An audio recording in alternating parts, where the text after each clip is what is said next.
বন্ধুরা, একটা কথা বলি, আজকে আমি বাসি খাবার খাচ্ছি। বাসি খাবার কেন খাচ্ছি জানো? এই দেখো, গঙ্গায় যে মৌরলা মাছ পাওয়া যায়, এই গঙ্গার মৌরলা মাছ দিয়ে সুস্মিতা চচ্চড়ি বানিয়ে এনে দিয়েছে আমার জন্য আর কি। আজকে হচ্ছে মঙ্গলবার, এই চচ্চড়িটাকে বানিয়ে নিয়ে এসছে রবিবার দিনকে। রবিবার দিন দুপুরবেলাও খেয়েছি, গতকাল সোমবার গেছে, সোমবারও খেয়েছি, আজকে মঙ্গলবারও খাচ্ছি।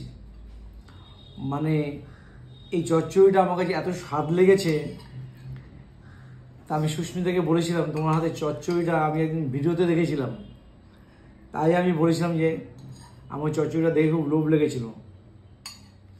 তাই আমার জন্য সুস্মিতা এই গঙ্গার মৌরলা মাছ দিয়ে চচ্চড়িটাকে বানিয়ে নিয়ে আসছে।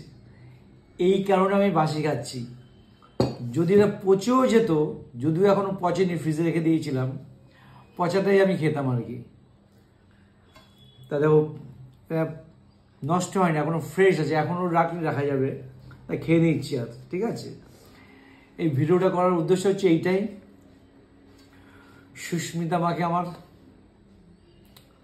কিছু বলার নেই, ভালোবাসা, আন্তরিক প্রীতি, শুভেচ্ছা। এত সুন্দর চচ্চড়িটা রান্না করে দিয়েছে,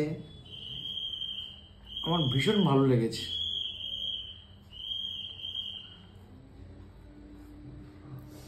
আমি আশীর্বাদ করি সুস্মিতাকে, যেন সুস্মিতা সুস্থ থাকে এবং ভালো থাকে, আর সবাইকেই ভালো ভালো রান্না করে খাওয়াতে পারে।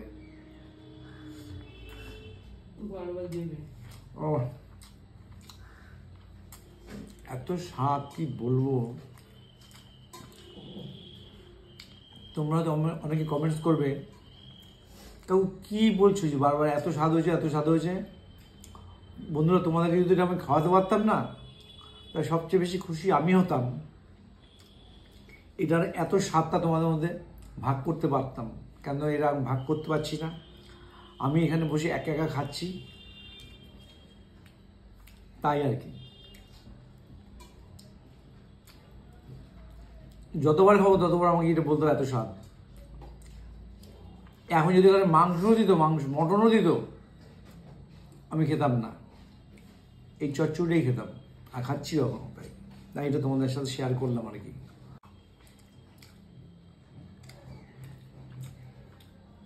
তেমন খেয়ে নি, খাওয়াটাও হয়ে যাক এখন। এতক্ষণ বসে বসে তোমাদের তো বোরিং লাগবে, তাই টাটা টাটা টাটা টাটা।